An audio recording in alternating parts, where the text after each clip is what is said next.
ফ্রিজটা কেমন হয়েছে আজকে 4টা বছর ধরে আমি যে সময় মানে মিডিয়া বা আমার শিল্পাঙ্গনের বা আমাদের অ্যাক্টর দেশ থেকে আমি বাইরে আমাকে অনেকে কিন্তু দেখে না।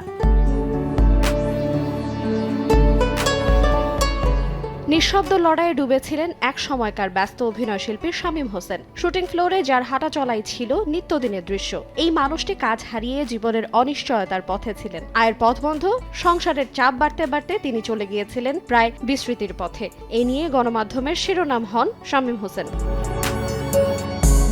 নিজের কষ্টের কথা লুকিয়ে রাখেননি শামীম। সময় টিভিকে দেয়া সাক্ষাৎকারে নিজের অসহায় বাস্তবতা তুলে ধরেন তিনি। জানান পরিবারের দায়িত্ব কাঁধে নিয়ে কিভাবে দিন পার করা কঠিন হয়ে উঠেছিল তার জন্য। কাজের অভাব, যোগাযোগের দূরত্ব আর অনিশ্চয়তার চাপ সব মিলিয়ে যেন দম বন্ধ হয়ে আসছিল তার। দরকার নাই আমার মতন স্বামী না থাকলে চলে, কিন্তু একটা বার চিন্তা করে দেখেন এই মিডিয়াতে যখন প্যাকেজ শুরু হয় নাই তারও আগের থেকে আমি বেলি রোডের মহিলা সমিতি ক্যান্টিনে কাজ করি, সেইখান থেকে আমার তারা চিনে।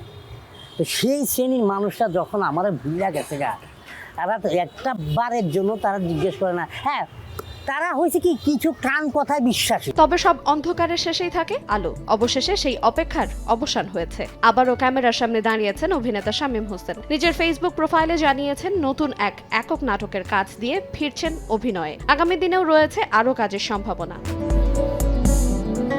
শুরুটা ছিল নির্মাতা আফসানা মিমির হাত ধরে বন্ধন নাটকের মাধ্যমে। এরপর অসংখ্য নাটক ও 20-এর বেশি চলচ্চিত্রে ছোট ছোট চরিত্রে অভিনয় করে দর্শকদের মনে জায়গা করে নিয়েছেন তিনি। আইরিন আয়াত, সময় সংবাদ, ঢাকা।